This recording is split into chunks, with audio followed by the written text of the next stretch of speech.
व्यसन आणि फॅशन याच्या आहारी गेलेली आमची तरुणाई. मला कधी कधी वाटतं त्यांच्या त्या पॅन्ट बघितल्या तर असं वाटतं माणसांपेक्षा उंदरं जास्त आहेत की काय घरात यांच्या. सगळं शिकवायची वेळ आली की नाही, केशभूषेपासून वेशभूषेपर्यंत.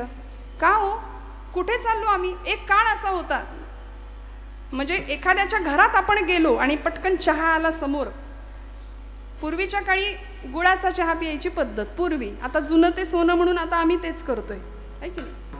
पूर्वी माणसं दूध न घातलेला चहा द्यायची, तेव्हा आपली माणसं काय म्हणायची, म्हणजे गरीबाच्या घरचा चहा, काळा चहा. आता ते श्रीमंतीचं लक्षण झालंय. ठिकठिकाणी फाटलेले ग्रीन टी, अजून ब्लॅक टी, त्याला नावं दिली आम्ही, वा वा, लेमन टी. बरं, ठिकठिकाणी फाटलेल्या जीन्स ते श्रीमंतीचं लक्षण झालं. आमच्या इथल्या आजीनी सांगावं, साडी फाटली तर जोडून रफू करून, आहे की नाही, वापरायची. गरिबीत माणसांनी हे दिवस काढले म्हणून नव्या पिढीला हे सगळं भोगायला मिळतंय. आणि आम्ही हे सगळं विसरून घरातलं 2 वर्षाचं पोर घरातल्या म्हाताऱ्या आजीला म्हणतं, आजी तू गप, तुला काही कळत नाही. आणि तुम्ही आता कसे हसला तसेच घरातले सगळे हसतात, किती हुशार बाळ आहे. त्याला 2 वाजवल्या पाहिजेत की नाही त्यावेळेत. मला खरं सांगा, मी चुकत असेल तर. शास्त्र सांगतं लालयेत 5 वर्षांनी, 10 वर्षांनी ताडयेत. 5 वर्षापर्यंत दात झाले लाडकोड. 10 वर्षाच्या पुढे, 5 वर्षाच्या पुढे पोरग गेलं की फटके देता आले पाहिजेत वेळेच्या वेळी. नको तिथे नाही तितकं जर कौतुक झालं ना तर मग फार भरकटले पण यायला वेळ नाही लागत. बाप हसत हसत 5 वर्षाच्या पोरांनी मांडलेली चापट सुद्धा सहन करतो, म्हणतो माझं बाळ किती हुशार आहे. मग तेच बाळ मोठं झाल्यावर हाताऐवजी लाथ वापरतं आणि वृद्धाश्रमाची वाट दाखवतं. मला काही दिवसांपूर्वी वाचलेला रेशो आहे, भारतामध्ये हिंदू धर्मीयांची वृद्धाश्रम जास्त आहेत. किती लाजिरवाणी गोष्ट आहे. मुस्लिम पंथामध्ये आपल्या आईवडिलांना वृद्धाश्रमात पाठवायची व्यवस्था किंवा पद्धतच नाहीये, ते सांभाळतात. आज तुम्हाला आम्हालाच आमचे पालक जड का होत आहेत? का आमची पोरं वृद्धाश्रमाचा रस्ता आईवडिलांना दाखवतायत? सगळं असून बेवारस असल्यासारखे पालक वर्ग का बरं? रक्ताचे पाणी करावं, हाडाची काढं करावी, सगळं करावं. का हो? आम्ही अधीर झालो. असंयमित जीवन, मर्यादे पलीकडचं जीवन आज आम्ही बघतोय, भोगतोय आजूबाजूला. इथल्या प्रत्येक पुरुषांनी, माता भगिनींनी मला सांगावं की आमची तरणी ताठी पोर जर घरातनं बाहेर पडली आणि संध्याकाळी 7 वाजून जरी गेले आणि ती घरात नाही आली तर आमच्या काळजाचा ठोका चुकतो की नाही? का हो? कारण मर्यादे पलीकडचं जग आज आपण बाहेर पाहतोय. मग अशा परिस्थितीमध्ये आम्ही भपकेपणाकडे लक्ष द्यावं, भप्पकपणाकडे लक्ष द्यावं की आहे त्याच्यामध्ये समाधानी राहून खऱ्या अर्थी आमच्यातलं आत्मतत्व जागृत करावं, खऱ्या अर्थी परमार्थाची कास धरावी आणि मुलींना स्वसंरक्षण कसं करता येईल यासाठी आम्ही त्यांना सिद्ध आणि कटिबद्ध बनवलं पाहिजे की नाही मला सांगा. असे टपून बसलेत, कधी आमच्या उमऱ्यात येतील सांगता येत नाही. लव जिहादवाले आमच्या पोरी बाळींना फूस लावून फसवून घेऊन जातायत, धर्मांतर सरळ घडतायत. आणि हा परिसर तुम्हाला मला काही मी काय सांगावं इथं येऊन? आपण सगळं जाणता, आपल्या सगळ्यांना सगळं माहिती असतं, फक्त ज्यांनी बोलायला हवं ती मंडळी बोलत नाहीत म्हणून सगळं बिघडतंय. नको बोलायला हवे त्यांचे आवाज भयंकर वाढतायत. धर्मावरती विशिष्ट प्रकारे घाला घातला जातोय. आमच्या देवी देवतांवर, आमच्या संतांवरती नको त्या प्रकारे प्रहार केले जातात आणि आम्ही शांतपणे बसलोय, कुणाच्या घेण्यात नाही, कुणाच्या देण्यात नाही. आम्हाला कशाची फिकीर नाही, परवा नाही. महाराज म्हणले असो द्यावा धीर सदा समाधान. समाधानी संतांना जमलं, महापुरुषांना जमलं, वीरांना जमलं. मला सांगा, सावरकर आले होते बॅरिस्टरीचा झगा पांघरून लंडनवरून, बॅरिस्टर होऊन आले होते पण ती पदवी नाकारली. इथं आल्यानंतर 2 BHK 3 BHK घेता आला असता, बंगले बांधता आले असते, जमिनी घेता आल्या असत्या. संतांना करता आलं असतं की नाही? माऊलींना विचारावं, माऊली तुम्ही काय केलं इथं येऊन? तुम्ही काही घेतलं का एकरभर जमीन? माऊली म्हणले, हे विश्वची माझे घर, ऐसी मती जयाची स्थिर, किंबहुना चराचर आपणची झाला. म्हणून आज तुम्ही आम्ही बंगले बांधतो पण आमच्या घरामध्ये माऊलींचा फोटो असतो. वसुधैव कुटुंबकमची भावना संतांना समजली, कारण ते सदैव समाधानी होते. तुकोबराय म्हणले, ठेविले अनंते तैसेची राहावे. आणि हे समाधान प्राप्त व्हावं याकरता आमच्या संतांनी प्राणपणाने प्रयत्न केले, लढले, किती 11:30 पर्यंत वेळ आहे आपल्याकडे का नाही? 11:15. बरं, टाइम लिमिट दिलेलं आहे. अशी समाधानी वृत्ती तुमच्या माझ्याकडे असेल. बघा, समाधान पाहिजे की नाही? नाहीतर आपलं दिलंय म्हणून घ्यायचं 12 वाजेपर्यंत. आम्हाला नारदीय कीर्तनाची फार सवय, 2-2.5 तास आपलं एकटंच बडबडत बसायचं. पण हे आहेत याचं भान ठेवलं पाहिजे. विठ्ठल विठ्ठल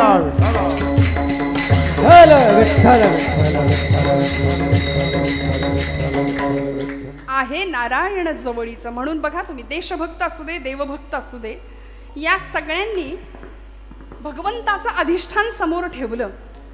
16व्या वर्षी छत्रपती शिवप्रभूंनी रायरेश्वराच्या मंदिरात जाऊन रोहिडेश्वराच्या किल्ल्यावर 150 मावळ्यांच्या धारोष्ण रक्ताचा अभिषेक शंभू महादेवाला घातला होता. का? सामर्थ्य आहे चळवळीचे, जो जो करील तयाचे, परंतु तेथे भगवंताचे अधिष्ठान पाहिजे. स्वतःसाठी उत्तम जगता आलं असतं, पण नाही. भक्त या पदाला, मग तो मातृभक्त असू दे, देशभक्त असू दे, देवभक्त असू दे. भगतसिंग ऐन 22व्या-23व्या वर्षी ही पोरं फासावर गेली. कल्पना करा, आमच्या घरातली 22-23 वर्षाची पोरं. काय वय होतं, पण तरी सुद्धा देशमातेसाठी प्राणांचं बलिदान दिलं. आणि ज्यावेळी फाशीच्या तख्तावर उभे राहिले होते भगतसिंग, मेरा रंग दे बसंती चोला, माहे रंग दे बसंती चोला, त्यावेळी भगतसिंगांची आई त्या कारागृहाच्या बाहेरच्या बाजूला रडत होती, भिंतीला कान लावत होती, त्या भिंतीवरून हात फिरवत होती. मेरा भगत फांसी पे जा रहा है. सगळा समाज विचारत होता की आई साहेब तुम्ही का रडताय? मुलगा फासावर चालला म्हणून रडता का? नाही म्हणाल्या. नाही, मेरा भगत आज जा रहा है इसलिए मैं नहीं रो रही हूँ. मेरा भगत जा रहा है, मातृभूमि के लिए जा रहा है, ये मुझे पता है. भगत जा रहा है इसका अभिमान है. अरे भगत सारखी अजून 7 पोरं जरी माझ्या पोटी जन्माला आली असती ना, तरी ती मी मातृभूमीलाच वाहिली असती म्हणाली. याला म्हणायचं भक्त ही अवस्था, बरं का. मग राष्ट्रासाठी, देवासाठी, धर्मासाठी प्राणावर उदार होण्याची भूमिका आमच्या सगळ्या संतांनी, महापुरुषांनी, वीरांनी निभावली. आमच्याकडे तारुण्याची व्याख्या परमादरणीय जगन्नाथ महाराज फार सुंदर सांगतात बघा. तेजस्विता, तपस्विता आणि तत्परता हे 3 गुण एकत्र आले की तरुण होतो ना. पण तो तरुण धरून आणावा लागतो म्हणतात की नाही महाराज. पण या तरुणाईला कशाला म्हणायचं हो तरुण? अंगापिंडांनी बळकट, मजबूत स्नायू, बलदंड शरीर यष्टी म्हणजे तरुण का? नाही. तेजस्विता, स्वामी विवेकानंद म्हणाले, तपस्विता आणि तत्परता हे 3 गुण आले की आम्ही सगळे तरुण. मग 75 वर्षाचे शेलार मामा सुद्धा तान्याला म्हणायचे, तान्या चढव यशवंती, म्या मारीन उदय भाण्याला. गडाला पण सिंह गेला तेव्हा चमत्कार घडतो जेव्हा 75 वर्षाचे शेलार मामा तिथे प्राणांची आहुती देतात, तिथे लढतात.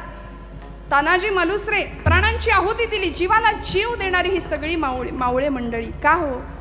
कारण शपथच घेतली होती 16व्या वर्षी, हे राज्य व्हावे ही तो श्रींची इच्छा. रक्ताचा अभिषेक केला होता शंभू महादेवाला. देवीचं अधिष्ठान ठेवलं होतं. देवी उमे कालिके आदिशक्ती शिवानंदिनी भक्त कल्याणिनी चंडासुर छेदिनी भद्रकालिनी शंभासुर प्राण संहारिणी दाक्षायणी शैल राजेंद्र कन्ये जगत्स्वामिनी राजराजेश्वरी कुळाची भवानी तुला प्रार्थितो हा शिवाजी रणी दे जय स्वामिनी. देवी उमे कालिके आदिशक्ती शिवानंदिनी भक्त कल्याणिनी चंडासुर छेदिनी भद्रकालिनी शंभासुर प्राण संहारिणी. कुळाची भवानी तुला प्रार्थितो हा शिवाजी रणी दे जय स्वामिनी. आई जगदंबेची पूर्ण कृपा होती म्हणून हा राजा सिंहासनाधीश्वर छत्र चामर परिधान केलेली, पण तरी सुद्धा गळ्यामध्ये देवी भक्तीची कवड्याची माळ घालत होता. हातामध्ये पोत घेऊन देवीचा भुतिया म्हणून गोंधळी बनून नाचत होता. हे गोंधळी गोंधळी अंबेचे गोंधळी गोंधळी गोंधळी गोंधळी गोंधळी आम्ही अंबेचे गोंधळी गोंधळी गोंधळी आम्ही अंबेचे गोंधळी. आमचा घालावा गोंधळ वासुदेव हरिनाम संबळ आमचा घालावा गोंधळ वाजो हरिनामे संबळ जिथं विठूचं राऊळ तिथं संतांचा गोंधळ जिथं विठूचं राऊळ तिथं संतांचा गोंधळ गोंधळ गोंधळे आम्ही आंबेचे गोंधळ गोंधळ गोंधळे आम्ही आंबेचे गोंधळे आम्ही आंबेचे गोंधळे आई राजा उध उध म्हणून हातात पोत घेऊन का हो सामर्थ्य आहे चळवळीचे जो जो करील तयाचे परंतु तेथे भगवंताचे अधिष्ठान पाहिजे म्हणून स्वराज्यावर आलेली सगळी संकट परतावून लावण्याचं धैर्य साहस पराक्रम आणि ताकद होती कारण निर्भय अवस्था प्राप्त झाली होती हरीची या भक्ता नाही भय चिंता कारण जिजाऊ माऊलींनी अगदी लहानपणापासून हरिभक्ती शिकवली होती रावणाला मारणारा राम शिकवला होता कंसाला मारणारा कृष्ण शिकवला होता पराक्रमी कीचकाची छाती फोडणारा भीम शिकवला होता आता आमच्या पोरांना विचारा भीम म्हणजे काय हो ते पोरग म्हणतो छोटा भीम कार्टून मधला लाडू खातो पण पांडव प्रताप पांडव गीतेमध्ये वर्णन केलंय धर्मो विवर्धति युधिष्ठिर कीर्तनेन पापं प्रणश्यति वृकोदर कीर्तनेन माद्री सुतो कथयतां न भवन्ति रोगाः शत्रुं विनश्यति धनंजय कीर्तनेन प्रत्येक पांडवाचं गुणवर्णन केल्यानंतर आम्हाला फायदा आहे लाभ आहे धर्मो विवर्धति युधिष्ठिर कीर्तनेन धर्मराजांबद्दल ऐकल्यावर बोलल्यावर धर्मभावना जागृत होते शत्रुं विनश्यति धनंजय कीर्तनेन शत्रूंचा नाश होतो अर्जुनाचं चिंतन केल्यावर गुणवर्णन ऐकल्यावर पराक्रम ऐकल्यावर वृकोदर म्हणजे भीमसेन भीमांचं गुणवर्णन ऐकल्यानंतर अंतःकरणातली पापभावना जाते आणि माद्रीसूत म्हणजे नकुल सहदेव यांचं वर्णन ऐकल्यानंतर रोगांचा नाश होतो मग हे सगळं आम्ही ऐकायचं सोडून आज आमचे हिरो बदलले आदर्श बदलले असो माझा त्याबद्दल बोलण्याचा आत्ता तरी भाव नाही आहे पण या पलीकडे जाऊन तुकोबराय सांगतात आहे नारायण जवळीचा थोडा विश्वास ठेवा भगवंत आहे आणि तो आहे बरं दर्शनशास्त्रामध्ये ईश्वरी अस्तित्वाच्या काही खुणा सांगितल्या जातात परमेश्वर आहे याच्या खुणा अचानक सुगंध येतो अचानक मंद वारा येतो अनाहत नाद ऐकू येतो बासरीचा मंजूळ स्वर कानी येतो वारीतल्या लोकांना अनुभव असतात कुठेही फुल नसतं पण अचानक सुगंध येतो आणि जिथं सुगंध आहे तिथं कृष्ण परमात्मा आहे दर्शनशास्त्र आहे भगवंत आपल्या अस्तित्वाची खूण देतोच देतो फक्त ती जाणून घेण्याची भावना असावी आणि मग नवविधातल्या सर्वश्रेष्ठ भक्तींमध्ये अशी एक भक्ती आहे त्या भक्तीकडे जाताना पहिली भक्ती तुकोबर आमचे भागवतकार सांगतात श्रवणम कीर्तनम आणि या कीर्तन भक्तीमध्ये असलेली नाम साधन ही भक्ती ती आम्हाला नित्य निखळ परमानंद दिल्याशिवाय राहणार नाही म्हणून हाताने टाळी मुखाने नाम विठोबा जय जय विठोबा रखुमार जय विठोबा रखुमार जय विठोबा रखुमार जय विठोबा रखुमार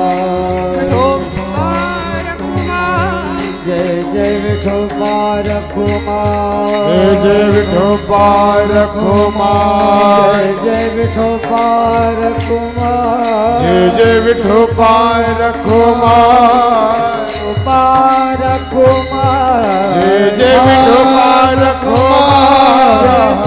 विठोबा रखुमार विठोबा रखुमार विठोबा रखुमार जय जय विठोबा रखुमार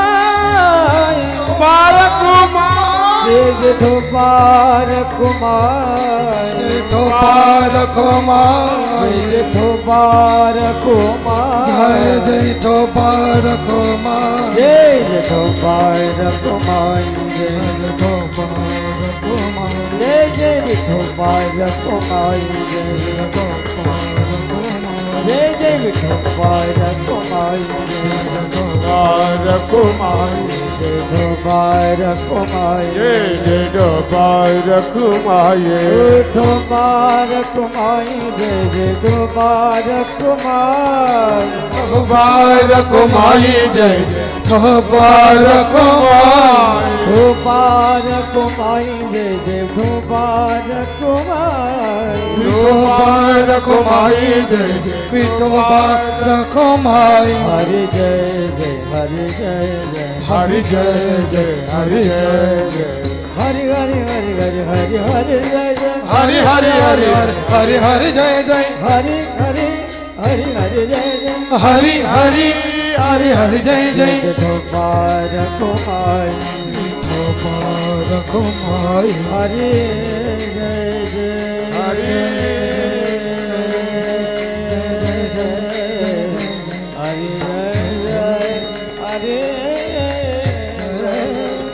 हरि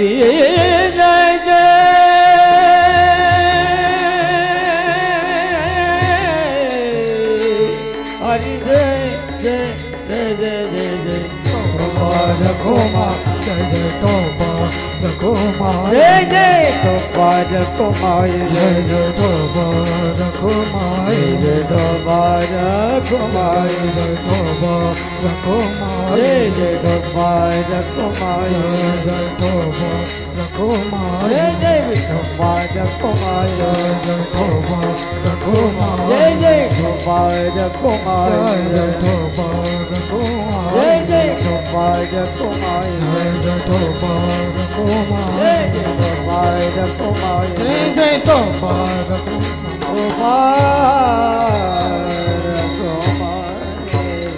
जय जय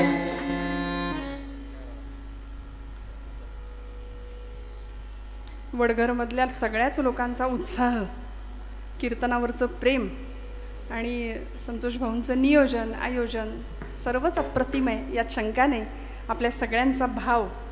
पण खरं सांगू का, वक्ता, वक्तृत्व, वक्तव्य आणि व्यक्तिमत्व, कीर्तनकाराच्या वक्ता, वक्तृत्व, वक्तव्य आणि व्यक्तिमत्व यातलं वक्तव्य फक्त घ्यावं, बाकी सगळं सोडून द्यावं. कारण कीर्तनकार येतील जातील आणि ही गादी अनंत काळापासून आहे, अनादी कालापासून चालत आलेली ही परंपरा, आणि या उज्ज्वल परंपरेचे आम्ही पायीक आहोत. आशीर्वाद रूपाने आपल्या सगळ्यांचं प्रेम मिळतंय, यामध्ये मी स्वतःला खूप भाग्यवान समजते. तुकोबरायांच्या या अभंगावर चिंतन करत असताना अभंग गोड आहे, 4 चरणांचा आहे. हरीची या भक्ता नाही भय चिंता, दुःख निवारिता नारायण, न लगे वाहणे संसार उद्वेग, जडोने दीपांग देवराव, असो द्यावा धीर सदा समाधान, आहे नारायण जवळीच, न लगे वाहणे संसार उद्वेग, जडोने दीपांग देवराव. भागवतामध्ये नवविधा भक्तीचा उल्लेख आहे. श्रीमद भागवत महापुराण या ग्रंथामध्ये कथा आहे, प्रल्हादानी आपल्या पित्याला म्हणजे हिरण्यकश्यपूला नवविधा भक्ती पटवून सांगितली. श्रवणं कीर्तनं विष्णो स्मरणं पादसेवनं अर्चनं वंदनं दास्यं सख्यं आत्मनिवेदनं. श्रवण भक्ती पहिली आहे. का हो, मूल जन्माला आल्यानंतर लगेच बोलायला सुरुवात करतं का? नाही, पहिल्यांदा आजूबाजूच्या जगाचा कानोसा घेतं, ऐकायला सुरुवात करतं, मग हळूहळू बोलायला सुरुवात करतं. पहिली भक्ती आहे श्रवण. म्हणून श्रवणाचे मिसे बैसावे येवोनी, साम्राज्य भुवनी सुख नांदे. मनाचा मारू न करता, इंद्रियांना त्रास सुद्धा न देता, माऊली काय म्हणते, येथे मोक्ष असे आयता श्रवणाची. श्रवण भक्तीचं महात्म्य आमच्या सगळ्या संतांनी पटवून दिलंय. आणि त्या पुढची भक्ती जी आपण आता करतो, कीर्तने महादोष जाती, कीर्तन चांग कीर्तन चांग होय अंग, असा महिमा कीर्तन भक्तीचा आहे की तुकोबराय म्हणतात, ब्रह्मज्ञाना हाती घुटवीन लाळ, ऐसा या कीर्तनी ब्रह्मरस, मुक्त आत्मस्थिती सांडवीन. काय संतांचा दृढ विश्वास आहे बघा या नामभक्तीविषयीचा. म्हणून कलियुगामध्ये तुम्हाला मला तारणारं एकमेव साधन आहे. बाकी सगळं आपण करूया, व्यवहार उत्तम करूया, प्रपंच नेटका करूया, भरपूर पैसा, जे काही प्रत्येकाला जे हवंय ते सगळं मिळवायचंय. पण हे करत असताना तुमच्या माझ्या जीवनाचा पाया जर भक्तीचा असेल तर आयुष्यात कितीही संकट आली आणि आयुष्याचं नावच संघर्ष आहे ना. आपण ECG कुणाचा कधी काढताना बघितलंय का? ECG मशीन, त्या ECG मशीनच्या रेषा बघितल्यात का? ती रेष कधी सरळ असते का जिवंत माणसाची? तो माणूस जिवंत आहे तोपर्यंत ती रेष वर खालीच चालू राहते. एकदा का ती रेष सरळ झाली की श्वास संपला, जीवन संपलं. मग रात्रंदिन आम्हा युद्धाचा प्रसंग, अंतर्बाह्य जग आणि मन, हे तुकोबांनी सांगून दिलंय. मग कशासाठी मुडदूस चेहरे करून आम्ही जगायचं? संघर्ष प्रत्येकाला आहे, दुःख प्रत्येकाला आहे, प्रत्येकाला सहन करायचंय. आलिया भोगासी सगळं सहन करायचंय. आपलीच कर्म फळं आहेत, ती फळं आपण इथे भोगतोय. दुसरं काय आहे? कुणाला निंदा करायची, कुणाला द्वेष द्यायचा, कुणाला बोल लावायचा? एखाद्याला दुखवण्याकरता तुमची माझी योजना भगवंतांनी केली आहे का हो? नाही ना. मग हे सगळं जाणीव ठेवावी आणि भगवंताशी असं विलक्षण वेगळं आगळं नातं जोडावं की ते आम्हाला श्रवण, कीर्तनम, विष्णुस्मरणम, पादसेवनम, अर्चनम, वंदनम, दास्यम, सख्यम आणि आत्मनिवेदनापर्यंत घेऊन जाईल. म्हणून तुकोबरायांनी एक नातं भगवंताशी जोडलं शेवटच्या चरणात. भैरवी तुका मने माझा सखा पांडुरंग, तुका मने माझा सखा पांडुरंग, तुका म्हणे माझा सखा पांडुरंग, तुका म्हणे माझा सखा पांडुरंग. तुका मने माझा सखा पांडुरंग, तुका मने माझा सखा पांडुरंग, तुका म्हणे माझा सखा पांडुरंग, तुका म्हणे माझा सखा पांडुरंग.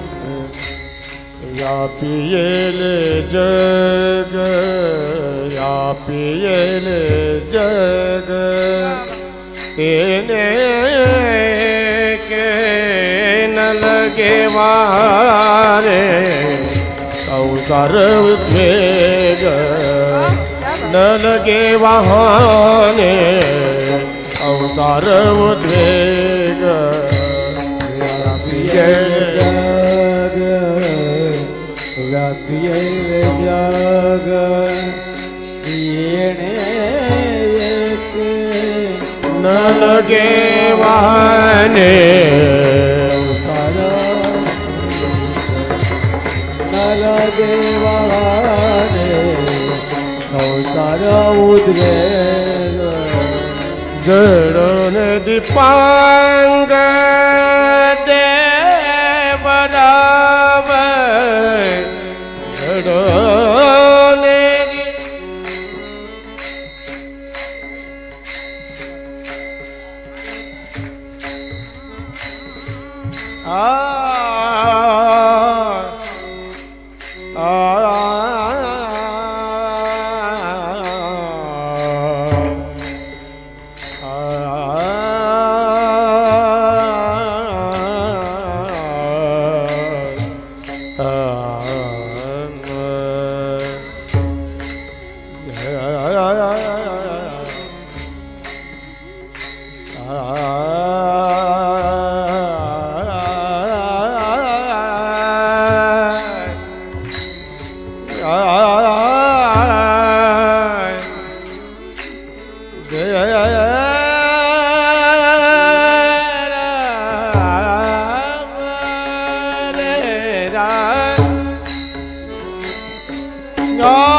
दीपांग देवराव देवराव देवराव जलुने दीपांग देवराव देवराव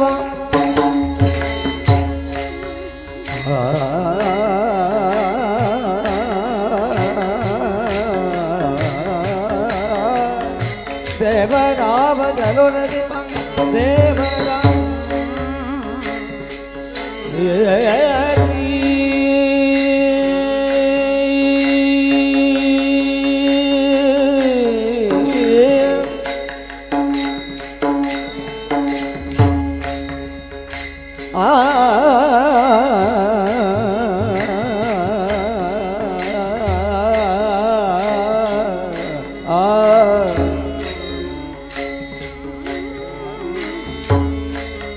आधी म्हणायचं नलगे वाहणे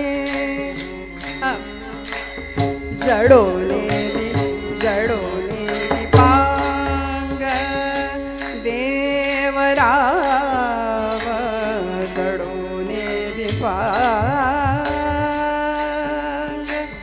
आनाधा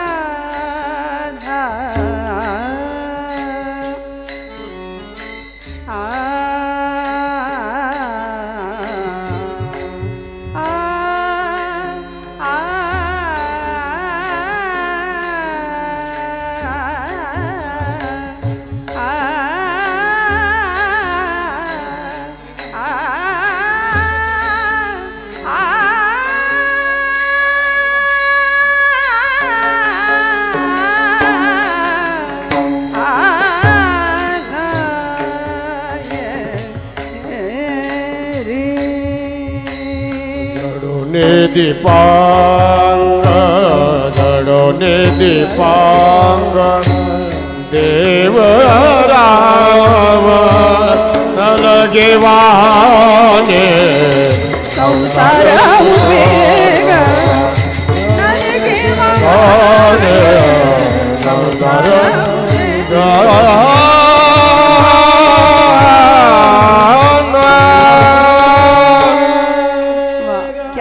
टाळे बसवा एकदा जोरदार.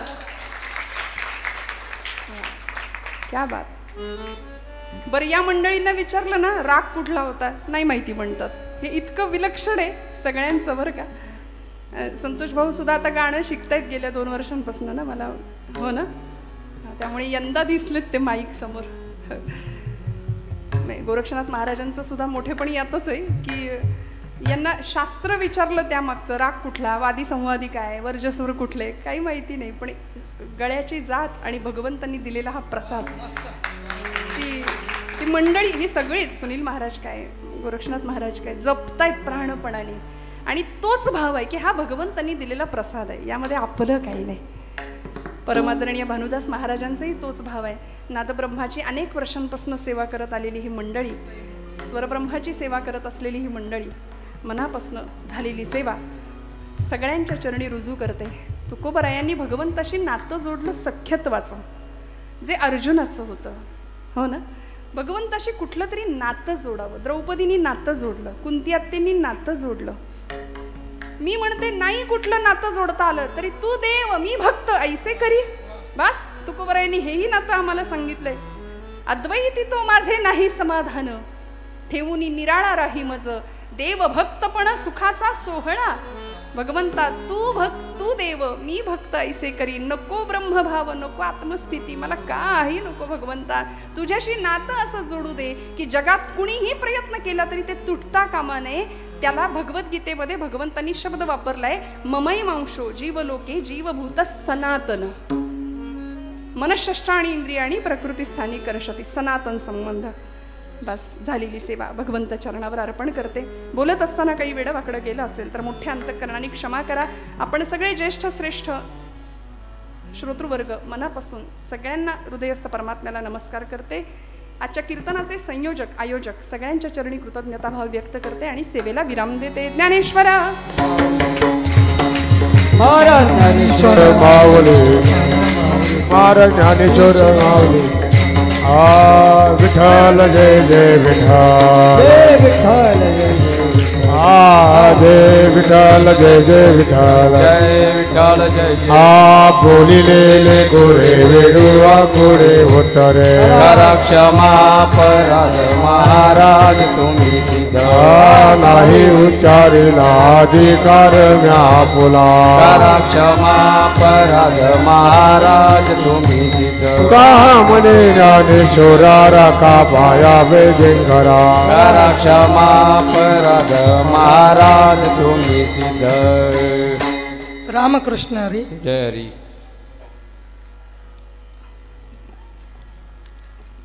कधी पण फोन करा ताई.